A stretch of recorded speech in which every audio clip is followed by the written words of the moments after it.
मेरी रूह आलम बाला की तरफ कूच कर रही है। अभी जिस्म से रिश्ता जुड़े हुए है, लेकिन जब पानी की जद से मेरा सर आजाद हुआ तो पहली बार मुझे अपने जिंदा होने का सबूत मिला, और साथ ही ये एहसास भी हुआ कि मैं जल्द ही समंदर की नजर हो जाऊंगा। मैं खिले समंदर के रहम विक्रम पर था। तेज तूफानी लहरें मुझे उधर उधर पटक रही थी। इस वक्त लोगों की चीख पुकार की आवाज में सुनाई दे, और मुझे सब कुछ याद आ गया। इतने बहुत से लोगों को डूबता देखकर मेरे अंदर जिंदगी बचाने की शदीद ख्वाहिश पैदा हुई, और मैंने जिदोजहद शुरू कर दी। बाज मशगले जो यूं ही तफरी तब के लिए इख्तियार कर लिए जाते हैं, कभी कभी बड़े कारामद साबित होते हैं। मैंने ऑक्सफोर्ड के तालीमी दौर में हुसैन दोशीज़ाओं के बदन का करीब से मुशाहिदा करने के लिए तैराकी सीखी थी। फिर मैंने इसमें इतनी महारत हासिल कर ली कि पुराने तैराकों को पीछे छोड़ने लगा। घंटों मुतवातिर तैरते रहना मेरे लिए कोई दुश्वार बात नहीं थी। हर चंद के नहाने के किसी मसनूई तालाब और एक समंदर में जमीन व आसमान का फर्क होता है, लेकिन रेत के जर्रात पर धूप में चमकते हुए जिस्मों ने मुझे समंदर में अपनी तैराकी के जौहर दिखाने पर बारहा उकसाया था। मैं ततीलात के दौरान साहिलों पर निकल जाता और छतरियों के साए में दोशगान फरन के साथ जिंदगी के सबसे हुसैन लम्हे गुजारता। जाबिर, जो एक वजीहा और बावकार अरब था, हमेशा अपने मकसद में कामयाब रहता। जब मैं देर तक पानियों में छुपा रहने के बाद सर बाहर निकलता तो हुसैन दोशीज़ाओं के चेहरों पर इत्मीनान की लहरें ईजाद और वो इज्जत व अजमत के एहसास के साथ मेरी जानिब मुल्तफत होती। आज मामला दूसरा था। ये मौका ना तो कुछ कर दिखाने का था, ना जल्दबाजी का। हालात ने मुझे जिस इम्तिहान से दो चार कर दिया था, इसमें सब्र और कत्ल की जरूरत थी। मैंने चारों तरफ खतरा महसूस करके अपने पांव को आहिस्ता से जुम्बिश दी और पानी के ऊपर आ गया। मेरे बाजुओं में शदीद दर्द हो रहा था। जहाज का बुआलर अचानक फटने की वजह से एक हुजूम मुझ पर टूट पड़ा था। इसी दौरान में मेरा बाजू रह गया। अब इसमें शदीद तकलीफ हो रही थी। पानी की सतह पर उभर कर मैंने तैरने की रफ्तार तेज कर दी। अपने मुतालिक इतना बता दूं कि मैं जबरदस्त कुव्वत बर्दाश्त का मालिक हूं। मैं देखने में एक जज्बाती मनचला और बेपुरवाह किस्म का शख्स नजर आता हूं, लेकिन अपनी जिंदगी की मुश्किल तरीन सातों में मैंने हमेशा जबरदस्त कुव्वत बर्दाश्त और तहम्मुल का सबूत दिया है। जब मेरे औसान किसी कदर बहाल हुए और हाथ पांव काबू में आए तो मैंने चीनी आवाजों के समत तैरना शुरू कर दिया। जारा काका की मुक़द्दस रूह ने अहमद बिन ताहिर के बयान के मुताबिक अपनी हौलनाक तारीख भयानक अंदाज में फिर दोहराई थी। मेरा दिल अब भी ये बातें तस्लीम नहीं करता था, लेकिन मेरे साथ तबाहियों का खौफनाक तमाशा हुआ था। मैं जहाज के इन तमाम बदनसीब मुसाफिरों की तबाही और बर्बादी का जिम्मेदार था। फर्क सिर्फ ये था कि पहले महज उन अफराद पर बलाएं नाजिल होती थी जिन्होंने पुरअसरार अफ्रीका के देवताओं और उनके मजहबी अकायद का मुज़हका उड़ाया था। इस बार मेरी एक इत्तेफाकी और हादसाती गलती की सजा पूरे जहाज की तबाही और उसके मासूम मुसाफिरों की गर्काबी की सूरत में सामने आई थी। मुझे मालूम था कि मेरी जिंदगी बड़ी मुख्तसर रह गई है। ताहद नजर फैले हुए इस पर शोर समंदर में दोबारा खुश्की की शक्ल देखने की उम्मीद कौन कर सकता था। इसके बावजूद जिंदगी की तमन्ना थी कि रह रह कर दिल में हौसला पैदा कर रही थी। मैं मौत की आंखों में आंखें डाले हुए था और मेरी कोशिश थी कि किसी न किसी तरह इन मुसाफिरों के करीब पहुंच जाऊं जिनकी आहविजरी से मेरा कलेजा शक हुआ जा रहा था। वो सिर्फ मेरी वजह से इस तूफान बलाखेज के शिकार हुए थे। मैं कभी समंदर की सरकश और भरी हुई मौजों के सामने सर झुकाता और कभी उनका सीना चीरता आगे बढ़ता रहा। आवाजों का दिल खराश शोरगुल और जिंदगी और मौत की दर्दंगेज सदाएं जूं जूं मेरे करीब आ रही थी। मेरी रफ्तार तेज होती जा रही थी। दूर मौजों के जीरो बम पर उछलते कूदते नाचते और चकराते हुए इंसानी हियोले नजर आए। मैंने चारों तरफ आंखें फाड़ फाड़ कर नजरें दौड़ाएं, लेकिन जहाज का कोई नाम और निशान न था। यकीनन इसे बेरहम समंदर ने निगल लिया था। मेरे दिल को धचका लगा, न जाने कितने मासूम बच्चे, औरतें और बूढ़े जहाज के साथ तैहाब हो गए होंगे। वो हियोले बहुत दावर थे जिन्हें मैं करीब समझ रहा था। जब मैं आगे बढ़ने के लिए परतोता तो बिगड़ी हुई मौजें मुझे उठाकर उधर उधर फेंक देती। मैं एक बार फिर हिम्मत करता और फिर मेरे साथ मौजों का ये शैतानी रक्स जारी हो जाता। खुदा किसी को समंदरी तूफान से दो चार ना करे। ये मौत बड़ी भयानक होती है। एक लम्हा जिंदगी की अलिफामंगा बहाल करता है तो दूसरा लम्हा मौत से करीब कर देता है। कोई 2 घंटे तक मैं मौजों के साथ साथ कलाबाजियां खाता रहा। असाब शल हो चुके थे। वो मनहूस घड़ी जब मैंने फ्लोरा से एक बार जुदा होने के बाद इसे दूसरी बार बैरूत के होटल में देखा था। फ्लोरा के हसन की कुर्बत में मौत पिन्हा थी। ये मुझे क्या मालूम था और किसे मालूम हो सकता था। मुझे मालूम होता तो मैं इससे इतनी दूर भागता कि इसका तसव्वुर भी मेरे करीब न फटक सकता। फ्लोरा के सेहर ने यह वक्त दिखाया था। वो सिया ज़बान वाली मकवू सूरत बुढ़िया मेरी नज़रों में घूम गई, जिसने जारा काका की टूटी हुई खोपड़ी देखकर आसमान की जानिब हाथ बुलंद किए थे और अपने वहशी देवताओं से गिरिया विजरी की थी और बाद अज़ां अपनी जिंदगी समंदर की भीन चढ़ा दी थी।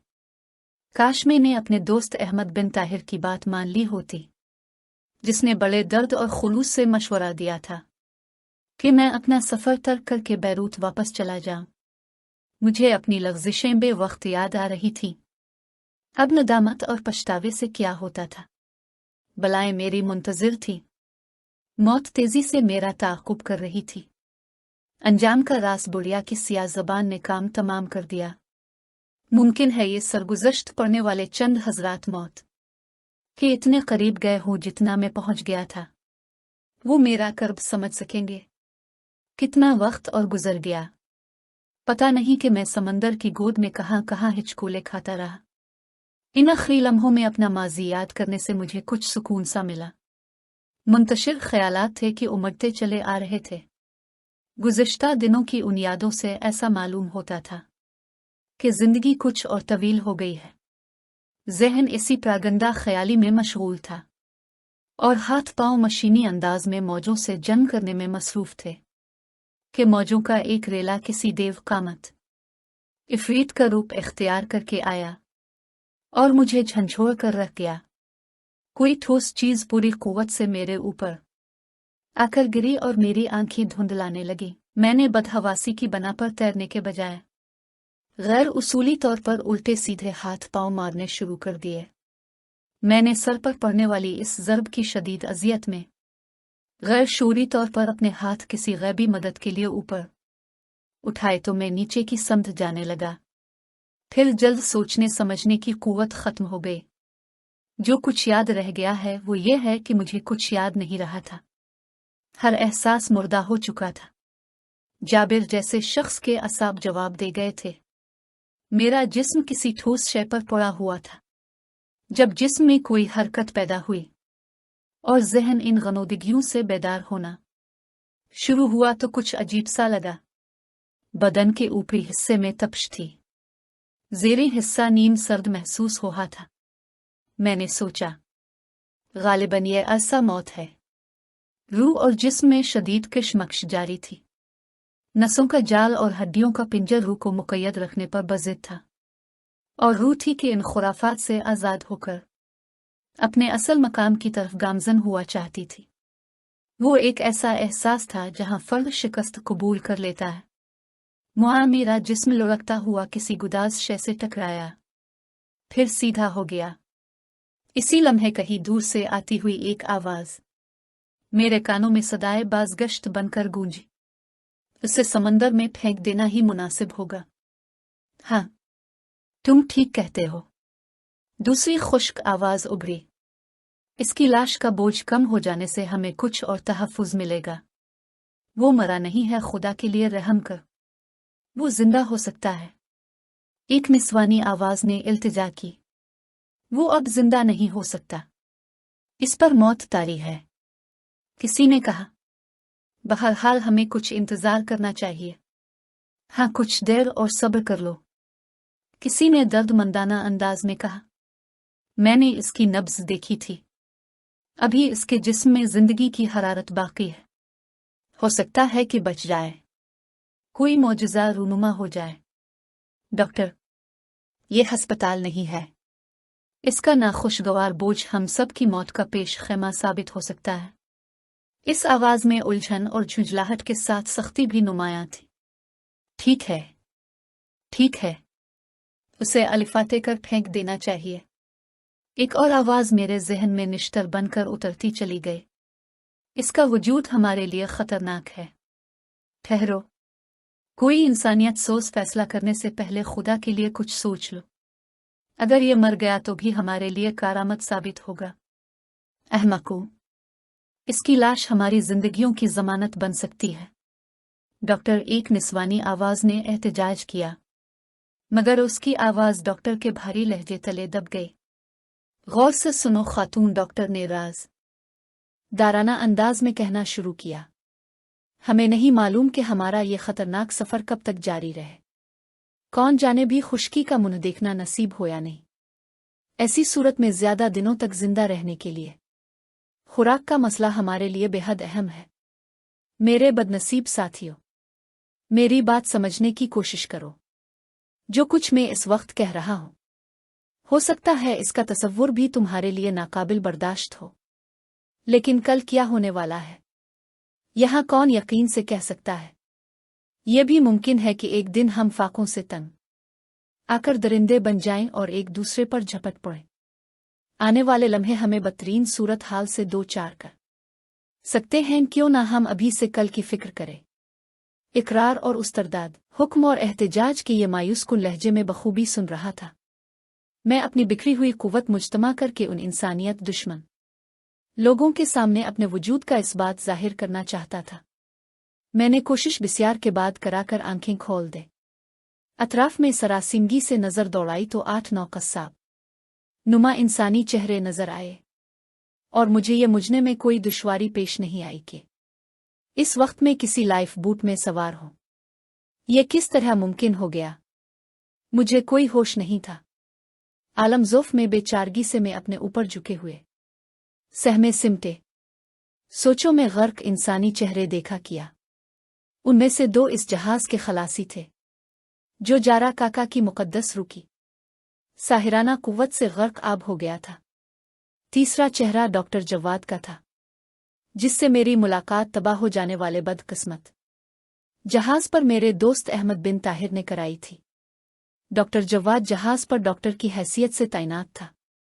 बाकी चेहरे शनासा जरूर थे, लेकिन मैं उनके नाम नहीं जानता था। मैं अभी उन चेहरों को हैरानी और परेशानी से तक रहा था कि डॉक्टर जवाद मेरे करीब आकर घुटनों के बिल बैठता हुआ बोला, अल्लाह रबुल्ला पालने वाला है। डॉक्टर की जुबान से हमदर्दी की ये 2 लफ्ज़ सुनकर मेरी आंखें नम हो गईं। डॉक्टर ने बदस्तूर मुझे दिलासा देते हुए अरबी जुबान में कहा, खुदा का शुक्र है कि तुम जिंदा हो। मुझे यकीन था कि तुम बच जाओगे। उधर नकाहत और प्यास की शिद्दत से मेरी हालत विगरगों थी। हल्क में कांटे पड़ रहे थे। मैंने डॉक्टर के हमदर्दाना रवैये पर इजहार तशक्कुर करना चाहा, लेकिन जुबान ने साथ नहीं दिया। डॉक्टर ने मेरे चेहरे से दिल्ली कैफियत का अंदाजा लगाया तो जल्दी से बोला, मायूसी कुफर है मेरे अजीज। खुदा ने चाहा तो तुम जल्द रुबा सेहत हो जाओगे। मैंने इसे रहम तलब नजरों से देखा। डॉक्टर ने बड़ी फुर्ती दिखाई। इसने मेरी कमीज के बटन खोले और सीने पर मालिश करने लगा। मुझे इस अमल से तकवीयत हुई। वो कुछ देर तक सीने की मालिश करता रहा। फिर इसने मेरे हाथ और पांव की मालिश की, जिससे मेरी नकाहत कदरे दूर हो गई और ज्यादा साफ नजर आने लगा। लेकिन भूख और प्यास बदस्तूर बरकरार थी। मैंने एक बार फिर अपने अर्द गिर्द खड़े हुए इंसानों पर नजर डाली। पुश्त की जानिब देखा तो आंखों की रोशनी तेज हो गई। वहां फलोरा खड़ी थी।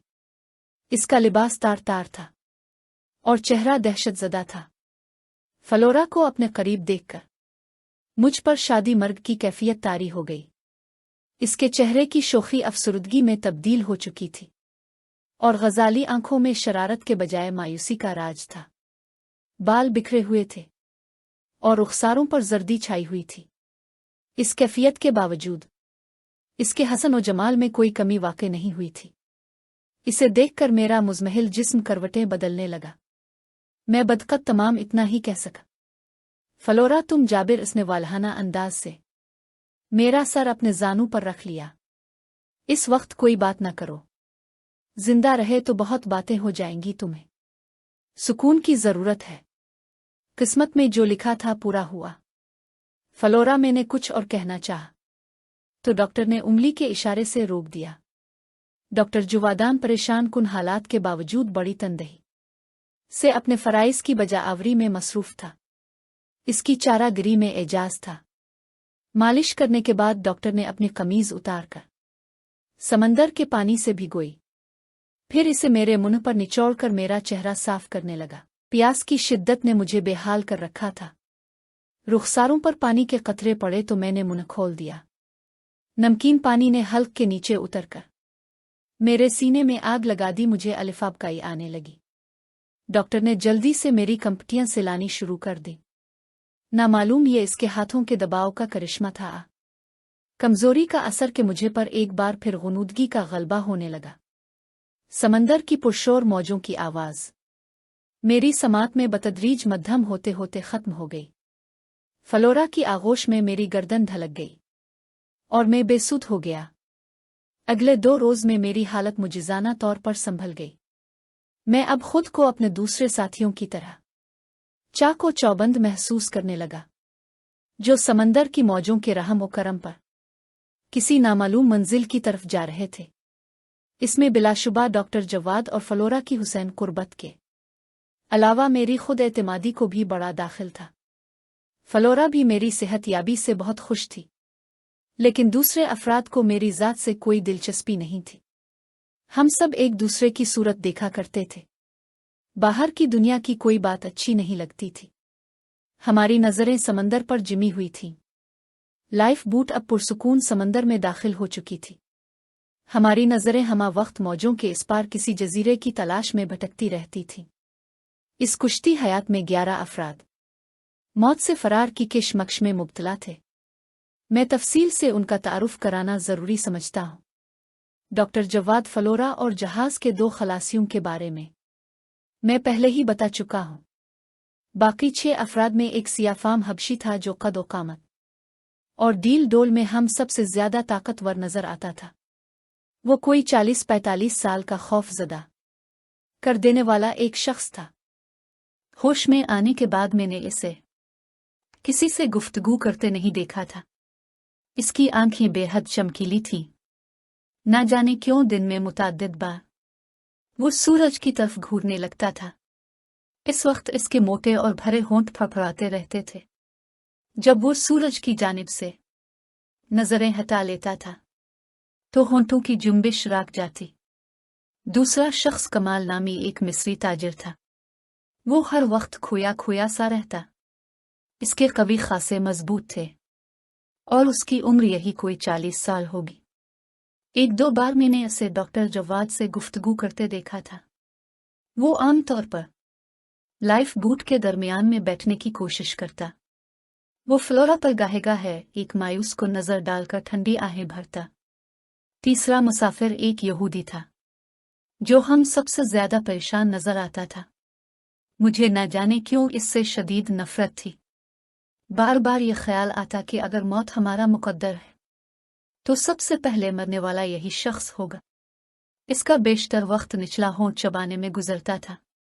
फ्लोरा ने मुझे बताया कि उसी ने सबसे पहले मुझे मुर्दा समझकर मेरी लाश समंदर में फेंकने का मशवरा दिया था। चौथा शख्स एक अंग्रेज नौजवान तालिब इल्म जिम पार्क था जो ततीलात गुजारने के इरादे से अपनी वालिदा के पास डरबन जा रहा था। इसकी वालिदा को क्या मालूम था कि अब वो बेटे का चेहरा मुश्किल ही से देख सकेगी।